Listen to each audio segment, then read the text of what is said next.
बिस्मिल्लाहिर्रहमानिर्रहीम। अस्सलाम वालेकुम। कैसे हैं सब?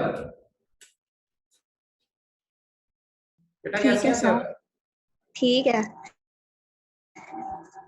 बेटा थोड़ा सा 2-3 मिनट वेट करते हैं, बाकी बच्चे भी ज्वाइन कर लें, ठीक है? फिर क्लास स्टार्ट करते हैं। आप डायरीज ओके वगैरह सर। अपनी निकाल लें।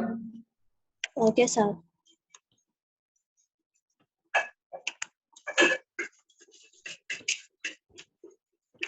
बेटा अपना माइक म्यूट रखेंगे, ठीक है? कोई क्वेश्चन हो ओके। सिर्फ तभी आपने अनम्यूट करना है।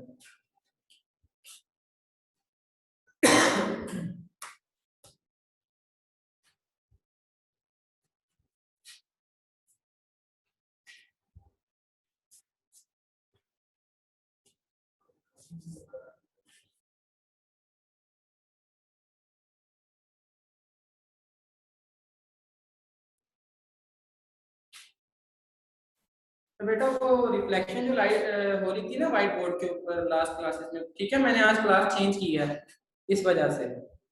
तो मैं ओके कैमरा सर। ऑन करता हूँ, ठीक है? आप मुझे बताइएगा कि व्हाइट बोर्ड अब आपको क्लियर नजर आ रहा है?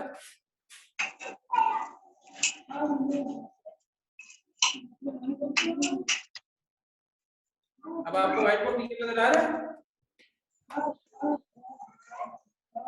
सर मोबाइल कैमरा बोर्ड के नजदीक रखे ना। बेटा बिल्कुल नजदीक है व्हाइट बोर्ड के। ये देखिए यहाँ पे मैं लिखूंगा, अभी मैंने कुछ लिखा नहीं हुआ, व्हाइट बोर्ड बिल्कुल अभी खाली है, ठीक है?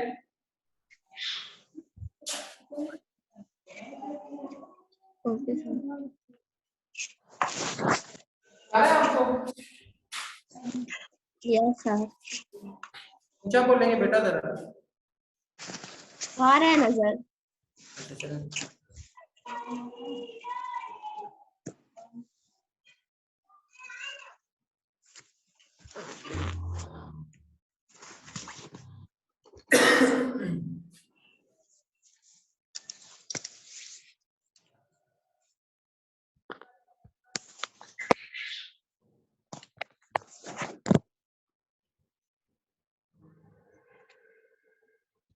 चले बेटा डायरीज निकालें अपनी अपनी, सारे बच्चे जल्दी से डायरीज निकालें।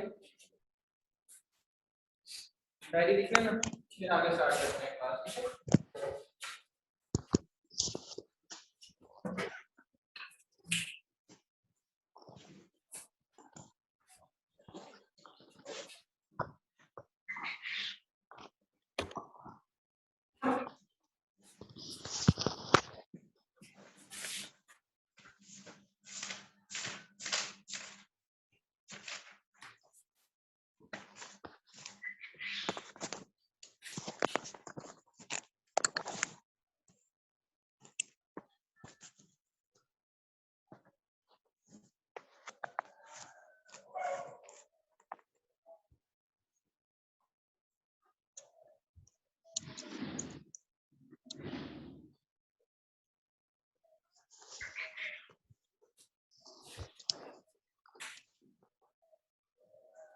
दूसरी की डायरी लिख लेते हैं आज, ठीक है? उर्दू की डायरी है, सबक नंबर 7 पे सवाल है।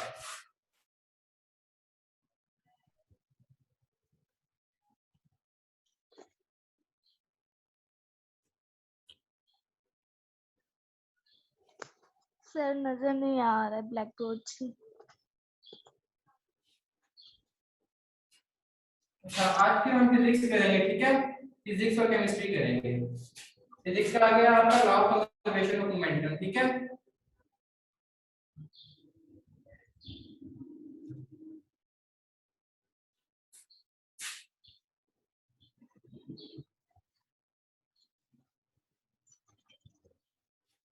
हाफ करेंगे सर आज, ठीक है? हाफ। सर जब बॉडी कंप्लीट कर लेंगे एक दफा रिपीट कर देना बोल के। बेटा मैं रिपीट कर दूंगा, डोंट वरी। एक मिनट मुझे आप लिख लेना, मैं रिपीट कर दूंगा। Okay sir. केमिस्ट्री का हमने क्या किया था लास्ट में बेटा? S and P block elements. जी बेटा, एस एंड पी ब्लॉक किया था ना हमने। Yes sir. अच्छा एक मिनट।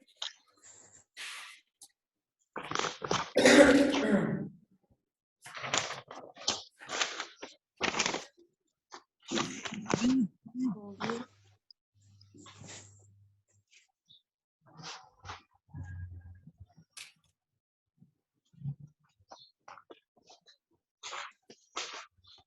आज 3.1.6 है आपका, ठीक है, ये कर लेंगे, छोटा सा टॉपिक है, सिर्फ 2 लाइनें। Okay sir. ठीक है, उसके बाद शेप ऑफ पीरियोडिक टेबल देखेंगे थोड़ी सी।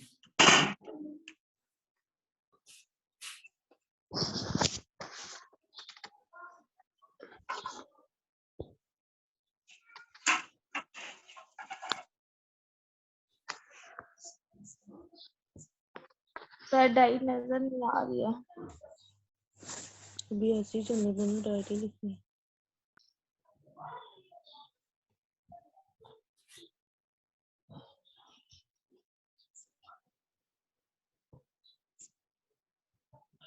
वॉल्यूम बेटा आप बताएं, क्या पूछ रहे थे आप, क्या बताऊं आपको?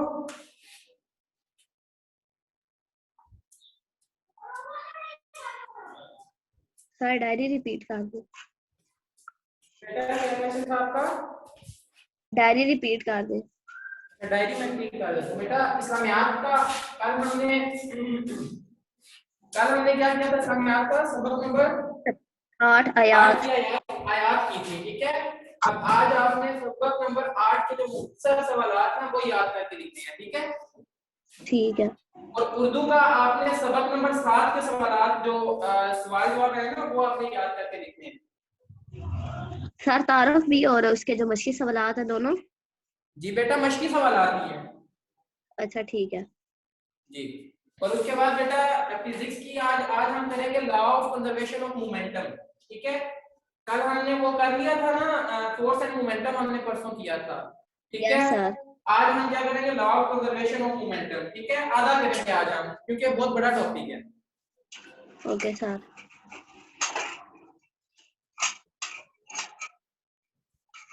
Law of conservation of momentum half learn plus H A.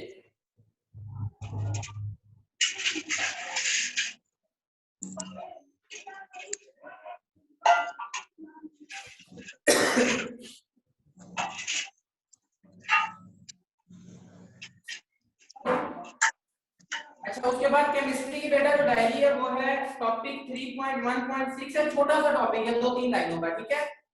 Okay और सर। उसके बाद शेप ऑफ पीरियोडिक टेबल, थोड़ी सी शेप ऑफ पीरियोडिक टेबल देखेंगे।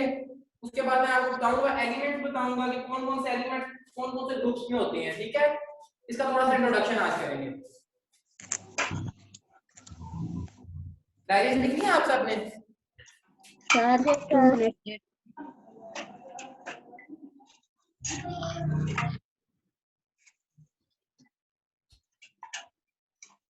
सर जी बेटा।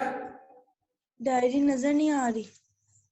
डायरी नजर नहीं आ रही आपको? स्क्रीन नजर नहीं आ रही या क्लियर नजर नहीं आ रहा आपको? क्लियर नजर नहीं आ, ब्लर है। अच्छा, क्लियर नजर नहीं आ रहा, ब्लर नजर आ रहा है। बाकी किसी बच्चे को ये प्रॉब्लम है? Yes sir. हर बच्चों को प्रॉब्लम है?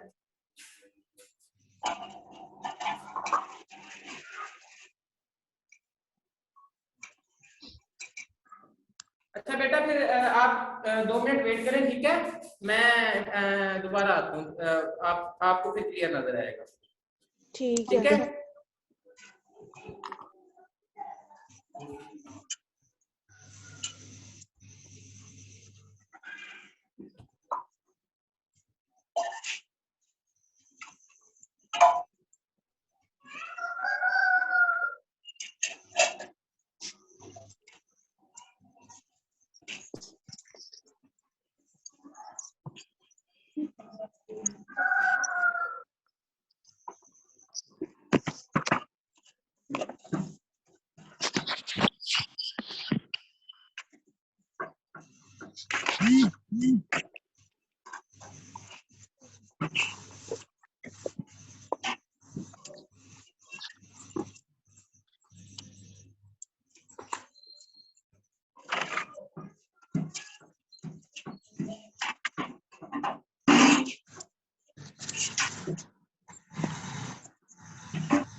जी बेटा, अब व्हाइट बोर्ड आपको क्लियर नजर आ रहा है? Yes sir. अब ठीक नजर। काम किया था ना तो उसका कैमरा इतना अच्छा नहीं था, अभी मैंने मोबाइल के ऊपर लॉग किया, ठीक है। Okay sir.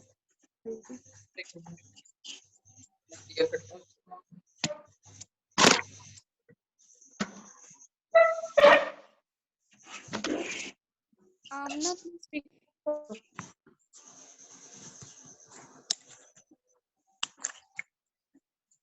बेटा, ठीक है। यस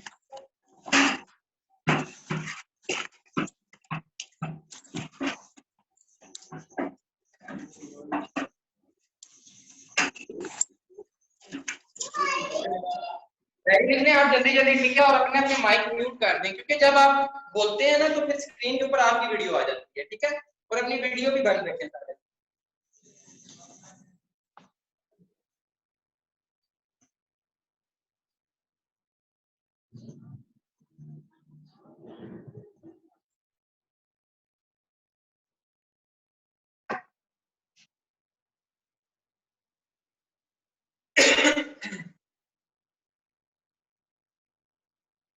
अच्छा, जो बच्चे हैं आर्ट्स वाले हैं, जो बच्चे कौन कौन आर्ट्स वाला है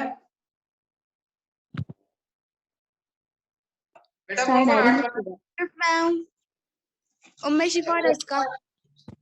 अच्छा बेटा, आप मैथ के निकालें। कल जो हम मैथ के क्वेश्चन कर रहे थे आप वही निकालें। ठीक है सर। हाँ जी, मैथ की बुक निकालें आप, ठीक है। आपकी भी बनाएंगे, कल हमने कितने पार्ट किए थे? 2 पार्ट किए थे। आप कितने पार्ट 3 क्वेश्चन किए थे बेटा?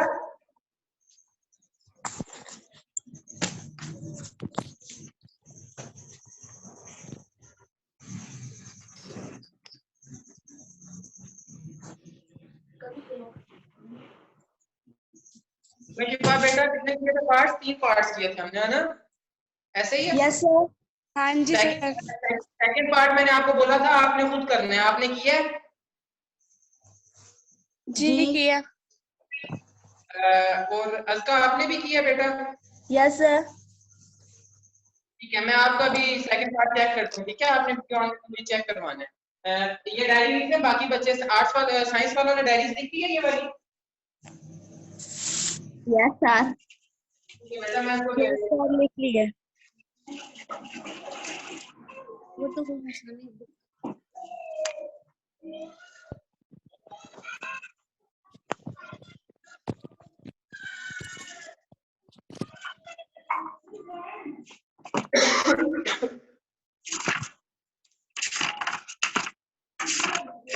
अपना माइक म्यूट कर दें, शाबाश, जल्दी से माइक म्यूट कर दें सब।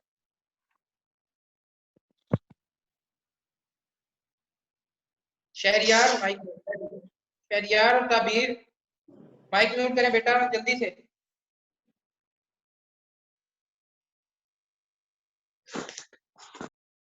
कर दें म्यूट, माइक म्यूट कर दिए सब बच्चों ने? अच्छा, ये तब उम्मे शिफा और अज़का बेटा आप थोड़ा सा वेट करें, ठीक है। आपकी बुक मैंने मंगवाई है, बुक आ जाए तो फिर हम आगे चलेंगे, मैं आपको बता दूं आगे करेंगे। अच्छा, ठीक है बाकी सर। बच्चे पेज नंबर 69 खोलें। 69 law of conservation of momentum.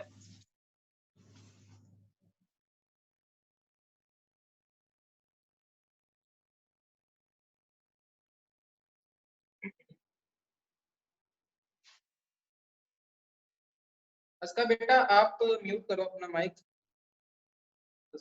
ठीक है। अच्छा, सब बच्चे पेज नंबर 69 खोलें, शाबाश। साइंस वाले 69, पेज नंबर 69 नजर आ रहा है आपको? Law of conservation of momentum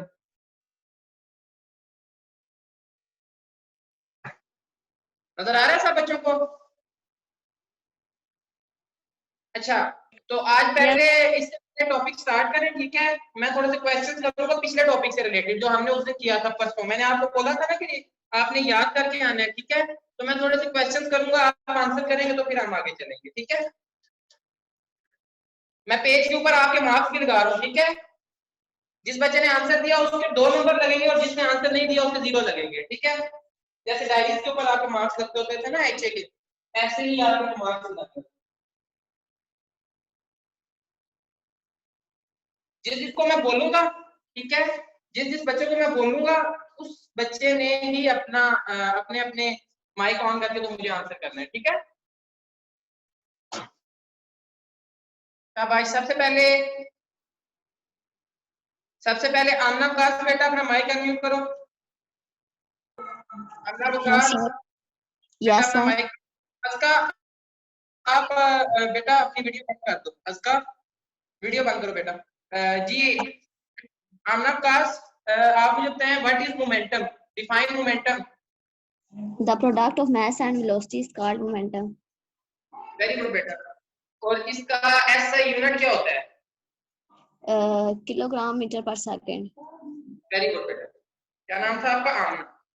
आमना बेटा आप म्यूट कर दो माइक। ओके उसके सर। बाद अब्दुल्ला वसीम माइक ऑन करो बेटा। अब्दुल्ला वसीम माइक ऑन करें। जी सर। अच्छा अब्दुल्ला बेटा आप बताओगे force, what is force, define force. Force. जी बेटा फोर्स। फोर्स एंड मोमेंटम जब मैंने करवाया था तो मैंने मोमेंटम और फोर्स दोनों की डेफिनेशन बताई थी आप।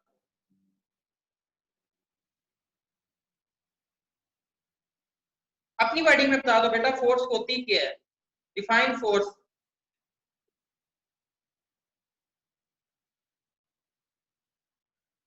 आता है नहीं आता आपको? सर नहीं आता। बेटा सेकंड लॉ ऑफ मोशन के अंदर हमने फोर्स का फार्मूला क्या पढ़ा था ये बता दें।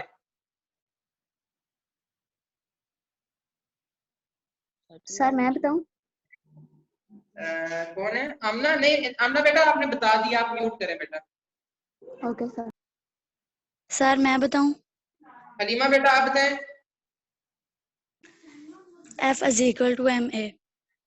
The product of mass and acceleration is known as force. Very good. बेटा म्यूट कर दो। आपका नाम क्या था? किस बच्ची ने आंसर किया अभी? हलीमा सादिया। हलीमा। ठीक है हलीमा बेटा। अच्छा लाइबा यूसुफ आप अनम्यूट करो बेटा, जल्दी से करेंगे, टाइम नहीं आगे चलना है। लाइबा यूसुफ फिजिक्स। लाइबा यूसुफ।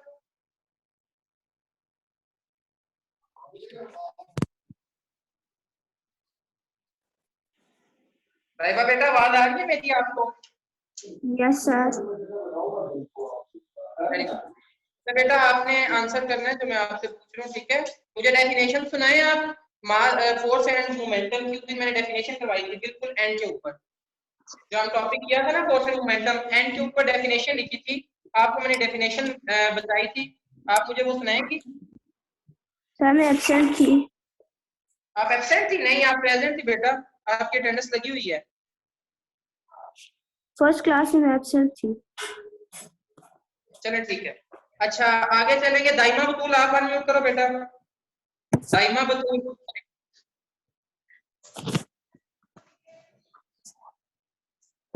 दाइमा बतूल बेटा आप सुनाए डेफिनेशन।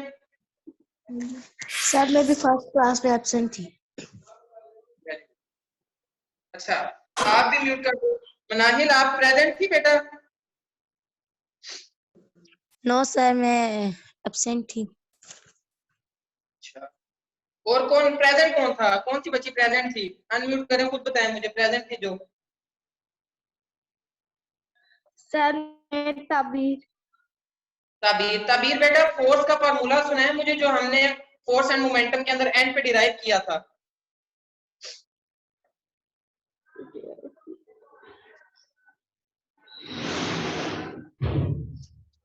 ताबीर बेटा मैं आपसे क्वेश्चन कर रहा हूँ कि जो हमने फोर्स का फार्मूला डिराइव करके एंड के ऊपर फार्मूला निकाला था वो फार्मूला सुना है मुझे?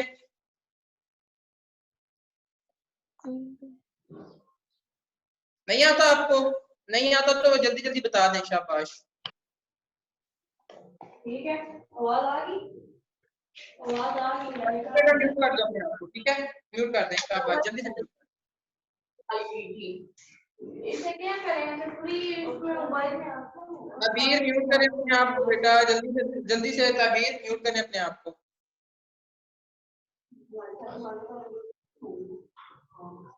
सर नहीं पता।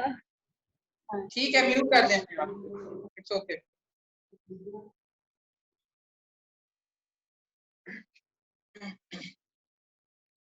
अच्छा, आज हमने क्या करना था, law of conservation of momentum.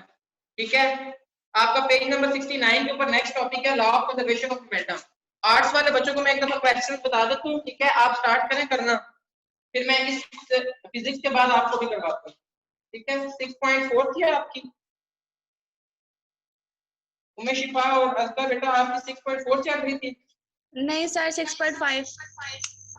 6.5, very good बेटा। 3 पार्ट्स आपके हो गए थे, ठीक है, जी। फोर्थ पार्ट और फिफ्थ पार्ट। आप फोर्थ पार्ट को ट्राई करें, दोनों अपनी अपनी कॉपीज के ऊपर ट्राई करें, ठीक है। हो जाता है तो ठीक है, नहीं होता तो फिर मैं आपको करवाता हूँ इस क्लास के बाद, ठीक है। Sir very good.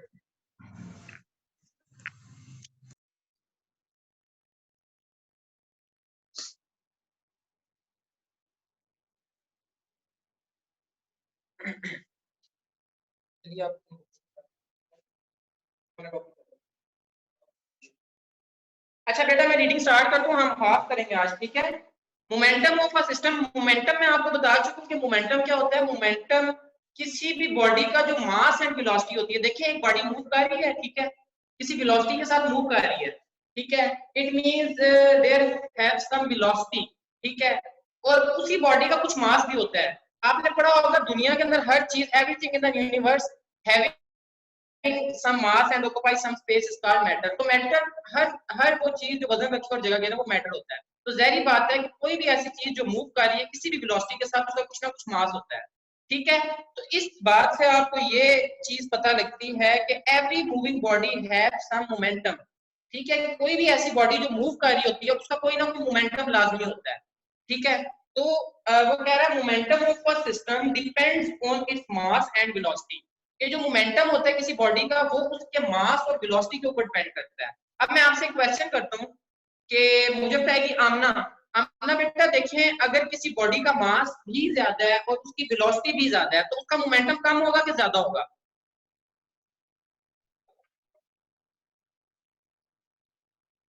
आमना अवकाश बेटा, मैंने आपसे क्वेश्चन किया है कि अगर एक बॉडी का मास बहुत ज्यादा है, ठीक है, और उसकी वेलोसिटी भी ज्यादा है, ठीक है, तो उसका मोमेंटम ज्यादा होगा कि कम होगा? मोमेंटम भी सारा उतना ही होगा। ज्यादा होगा डेफिनेटली। देखिए, एक मतलब लेट्स सपोज कि एक बस है, ठीक है, एक बस का मास बहुत ज्यादा है और वो बस मूव कर रही है 20 मीटर पर सेकंड की वेलोसिटी या स्पीड के साथ, ठीक है, और उसी की निस्बत एक छोटी गाड़ी है, ठीक है, एक कार है, वो भी सेम स्पीड के साथ 20 मीटर पर सेकंड की स्पीड के साथ मूव कर रही है, तो किसका मोमेंटम ज्यादा होगा? कोई बच्चा मुझे आंसर करेगा?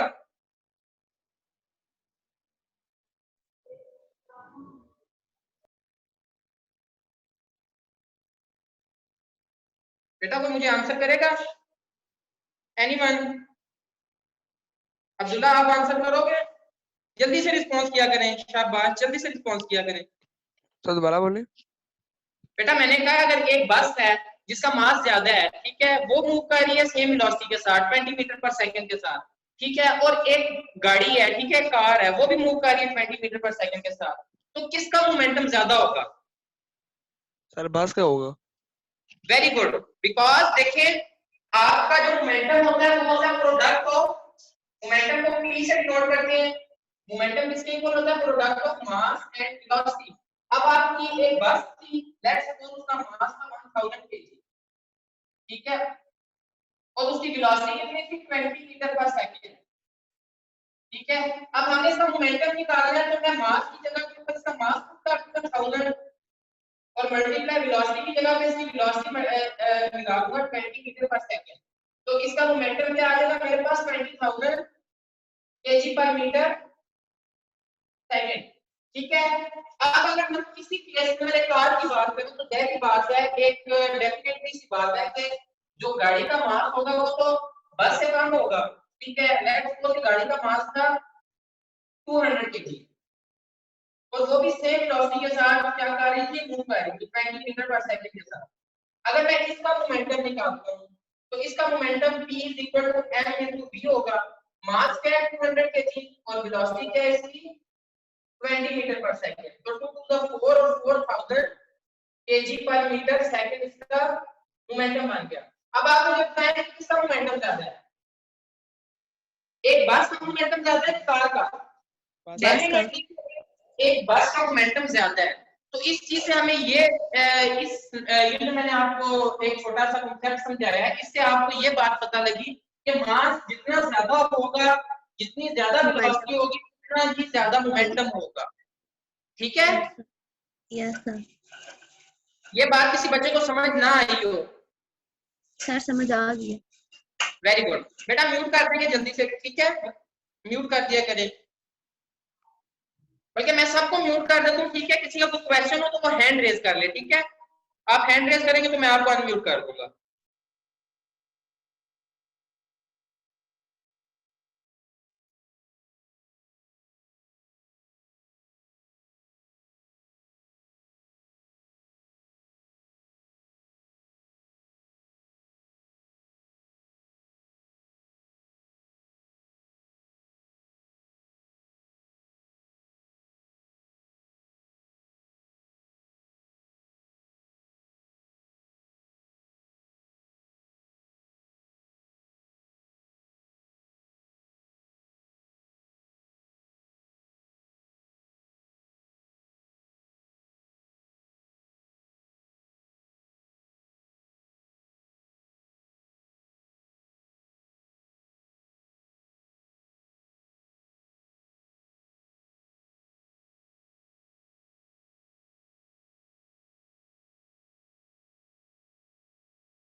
अच्छा, मेरी आवाज आ रही है बेटा आपको? हैंड डाउन कर लें सब बच्चे, शाबाश, हैंड डाउन कर लें। अच्छा बेटा, सॉरी, दरअसल माइक मेरा भी म्यूट हो गया था जब मैंने आप सबको म्यूट किया ना, तो मेरा भी माइक म्यूट हो गया, सॉरी, इट्स ओके। इधर चलते हैं। देखें, मैं आपको बता रहा था कि एक ऐसा सिस्टम जिसके अंदर कोई भी नेट फोर्स एक्ट नहीं कर रही। रीडिंग करते हुए, momentum of a system depends upon its mass and velocity. A system is the group of a body with certain boundaries. An isolated system is the group of interacting bodies on which no external force is acting. ठीक है, वो कह रहा है कि एक ऐसा group अगर हो कि जिसके अंदर कोई भी एक्सटर्नल फोर्स एक्ट ना कर रही हो, ठीक है, कोई भी एक्सटर्नल फोर्स। अब एक्सटर्नल फोर्सेस क्या होती हैं? बैरूनिक ताकतें, ऐसी ताकतें होती हैं जैसे आप एक गाड़ी में मूव कर रहे हो तो आप हाथ विंडो से बाहर निकालें अपना, ठीक है, तो आप ये फील करेंगे कि आपका हाथ बैकवर्ड की तरफ आपके हाथ को कोई फोर्स एक्ट कर रही है, ठीक है, वो हवा की फोर्स होगी, ठीक है, वो रेजिस्टिव फोर्स होगी। तो जो वो हवा की फोर्स होगी वो आपकी एक एक्सटर्नल फोर्स होगी, ठीक है बेटा? हैंड डाउन कर लें लोग, अपना हैंड लोअर हैंड कर लें, ठीक है? आप मुझे चैट कर दिया करें, ठीक है? अगर कोई प्रॉब्लम हो ना, जैसे अभी आवाज नहीं आ रही थी, तो आप चैट के अंदर मैसेज किया करें, ठीक है? तो वो कह रहा है कि इफ नो अनबैलेंस्ड और net force act on the system then according to equation 3.14, जो आपने पीछे इक्वेशन 3.14 पिछले टॉपिक में पढ़ी थी, ये है Pf minus Pi over time. तो वो कह रहा है कि अब कोई एक्सटर्नल फोर्स एक्ट नहीं कर रही तो ये इक्वेशन हमेशा कांस्टेंट रहेगी। कैसे कांस्टेंट रहेगी आगे जाके हम पढ़ते हैं, ठीक है। Does the momentum of an isolated system remains constant? तो जो उसका उस सिस्टम का मोमेंटम होगा वो हमेशा क्या रहेगा, always constant, remains constant रहेगा। Thus the momentum of an isolated system always conserve this law, this is the law of conservation of momentum। तो ये ही आपका law of conservation of momentum है। अब ये कैसे है, आगे पढ़ते हैं इसकी definition. The momentum of an isolated system. जी अस्का बेटा आपने हैंड रेज किया था, एक मिनट में आपको अनम्यूट करता हूँ। जी बेटा बोले। सर ये 5 क्वेश्चन समझ आ गया, आप और समझा दें। बेटा आपको 4 क्वेश्चन आपने किए कि 5 किए? 4 समझ नहीं आ रहा ना, 5 कर लिया। ठीक है 4 में आपको समझाता हूँ। एक मिनट ये फिजिक्स का टॉपिक कंप्लीट कर ले तो इन बच्चों का, ठीक है। उसके बाद मैं आपको 4th क्वेश्चन करवाता हूँ। ठीक है सर। चले आगे चलते हैं बेटा, ठीक है। The momentum of an isolated system. बेटा आइसोलेटेड सिस्टम मैंने आपको बता दिया ऐसा सिस्टम जिसके अंदर कोई भी एक्सटर्नल फोर्स एक्ट नहीं कर रही, ठीक है। ये पॉसिबल नहीं है लेकिन आपने सपोज करना है कि एक ऐसा सिस्टम है जिसके अंदर कोई भी एक्सटर्नल फोर्स एक्ट नहीं कर रही, ठीक है। वो आपका आइसोलेटेड सिस्टम है। of two or more than two interacting bodies remain constant। दो या दो से ज्यादा इंटरेक्टिंग बॉडी का हमेशा कांस्टेंट रहेगा। बेटा कैसे कांस्टेंट रहेगा मैं आपको बताता हूँ। देखें आप एक गाड़ी से मूव कर रहे हैं, this is the car, let's suppose आप एक कार में मूव कर रहे हैं, ऐसे ही है। ये आपका मास है, मास मान, ठीक है। लेट्स सपोज कि एक पीछे से कार आई, ठीक है, दिस इज m2, ऐसे ही है। अब ये जो बॉडी थी इसका भी कुछ मोमेंटम था, p1 था, इस बॉडी का भी कुछ मोमेंटम था, तो इसका p1 था उसका p2 था, ठीक है। इसका कुछ मोमेंटम था, इसका भी कुछ मोमेंटम था। मैंने अभी आपको बताया कि कोई भी बॉडी मूव कर रही है उसका मास और वेलोसिटी के साथ मूव कर रही है, उसका कुछ मास है, तो वो ऑलवेज उसके अंदर कोई ना कोई मोमेंटम जनरेट हो रहा है। अब देखिए ये बॉडी अगर आके इस बॉडी को हिट करती है, ऐसे देखें अगर ये बॉडी आके ये गाड़ी आके इस गाड़ी को बैक से हिट करती है, अगर इस बॉडी की स्पीड फर्स्ट करें 20 मीटर पर सेकंड, ये 20 मीटर पर सेकंड पे मूव कर रही थी और ये 40 मीटर पर सेकंड की स्पीड पे आ रही थी, मतलब इससे ज्यादा फास्ट थी ये। इस गाड़ी ने आके इसको हिट किया पीछे से, तो क्या आपके ख्याल में क्या रिएक्शन होगा? रिएक्शन मेरे ख्याल से ये रिएक्शन होगा कि ये वाली बॉडी इसको जब हिट करेगी तो ये बॉडी स्लो हो जाएगी और ये बॉडी फास्ट हो जाएगी, ऐसे ही है। एक आपका कॉमन सेंस काम कर रहा है कि जब ये पीछे से स्पीड में आती गाड़ी इसको बैकग्राउंड से हिट करेगी तो इस बॉडी की जो सी वेलोसिटी है वो ज्यादा हो जाएगी और इस बॉडी की वेलोसिटी डेफिनेटली कम हो जाएगी। इसी तरह तो क्या होगा, इसका जो मोमेंटम था वो कम हो जाएगा और इसका मोमेंटम ज्यादा हो जाएगा, ऐसे है। तो देखिए मोमेंटम जब कोई बॉडी एक दूसरे के साथ हिट करती है या इंटरेक्ट करती है, इंटरेक्ट आ रही है, तो उसके अंदर मोमेंटम कभी भी लॉस नहीं हो रहा, मोमेंटम शिफ्ट हो जाएगा। इसका मोमेंटम इसमें शिफ्ट हो जाएगा और उसका मोमेंटम इसमें शिफ्ट हो जाएगा। इट मींस कि मोमेंटम कंजर्व हो रहा है, ठीक है। Law of conservation of momentum यही बात है कि जब दो इंटरेक्टिंग बॉडीज आपस में क्या करती हैं, एक आइसोलेटेड सिस्टम के अंदर क्या करती है, इंटरेक्ट करती है, तो उनका मोमेंटम कभी भी लॉस नहीं होता, वो क्या हो जाता है, वो कंजर्व हो जाता है, ठीक है। एक बॉडी से दूसरी बॉडी में कंजर्व हो जाता है। आगे जाके आप बिल्कुल सेम इसी तरह का एक टॉपिक एनर्जीज में भी पढ़ेंगे, ठीक है, उसके अंदर भी कंजर्वेशन ऑफ एनर्जीज होता है, ठीक है। तो ये क्या होगा, कंजर्व हो जाएगा आपका मोमेंटम। ये कितनी सी बात है, ये आपका लॉ ऑफ कंजर्वेशन ये कहता है कि मोमेंटम कभी भी लॉस नहीं होता। और वो किस सेंस में ये बात कह रहे हैं, किस जगह पे ये अप्लाई होगा, जहां पे आपकी कोई भी एक्सटर्नल फोर्स एक्ट नहीं होगी, मतलब ना यहाँ पे ग्रेविटी एक्ट हो रही है, ना यहाँ पे आपका विंड प्रेशर एक्ट हो रहा है, ना यहाँ पे फ्रिक्शन फोर्स है, ठीक है, कोई नेट फोर्स नहीं है।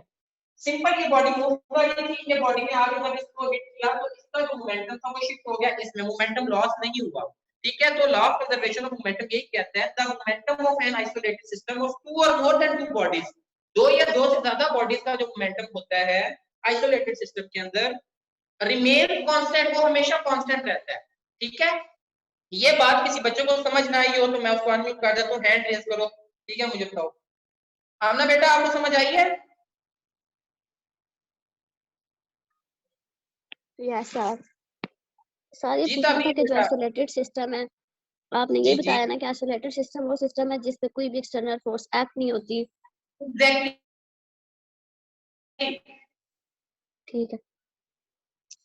आगे और किसी बच्चे को 1 मिनट, एक और बच्चे ने हैंड रेज किया था, किसने किया था? ताबीर चंगेज। जी जी बेटा, 1 मिनट में आपको अनम्यूट करता हूँ। जी जी बोले बेटा। सहर नासिर। सर आमना ने पूछ लिया है, बस यही पूछना था। जी वेरी गुड बेटा, बोले सहर नासिर। सर एक बार सहर नासिर। दोबारा बता दें, आपकी आवाज कट के आ रही थी। जी बेटा क्या पूछ रहे हैं आप? बेटा क्या पूछ रहे थे आप? आपको आवाज कट कट के आ रही है बेटा, वो आपके इंटरनेट का इशू होगा और किसी बच्चे को कट के नहीं आ रही, बाकी बच्चों को ठीक आ रही है। अगर आपको कट के आवाज आ रही है, सबको कट के आ रही है, इट मींस कि मेरे इंटरनेट का इशू है, ठीक है। अगर बाकी सबको ठीक आ रही है तो इट मींस कि आपके इंटरनेट का इशू है। मैं आपको एंड पे एक दफा फिर रिमाइंड करवा दूंगा, ठीक है। आगे चलते हैं। कंसीडर, अब वो एक एग्जांपल आपको बता रहे हैं, जैसे मैंने आपको गाड़ी की एग्जांपल बताई है, वो दो बॉडीज की एग्जांपल आपको बताएगा, ठीक है बेटा। आगे चलते हैं। Consider the example of an air filled balloon। आपका एक बालून है, ठीक है, उसमें हवा भरी हुई है। As described under the third law of motion, जैसा कि वो आपको थर्ड लॉ ऑफ मोशन में एक एग्जांपल बताई गई थी ना बालून की, कि बालून जो होता है जब आप उसके अंदर उसको आप रिलीज करते हो हाथ से, तो वो बालून आगे की तरफ मूव करता है, और जो उसकी रिएक्टिव फोर्स होती है, रिएक्शन होता है, उसकी जो एयर होती है वो बैक साइड के ऊपर निकलती है। तो थर्ड लॉ ऑफ मोशन आपको क्या कहता है कि every action has a reaction equal in magnitude but opposite in direction, ठीक है। Let's suppose third law of motion क्या कहता है, मैं आपको एक दफा दोबारा रिमाइंड करवा देता हूं, ठीक है। अक्सर बच्चों के माइंड में नहीं होता कि थर्ड लॉ ऑफ मोशन क्या है, इसलिए मैं साथ साथ आपको इसलिए बताता हूं कि आपको कोई कंफ्यूजन ना हो, ठीक है। तो आपको थर्ड लॉ ऑफ मोशन क्या कहता है? थर्ड लॉ ऑफ मोशन ये कहता है कि आप कोई भी एक्शन करते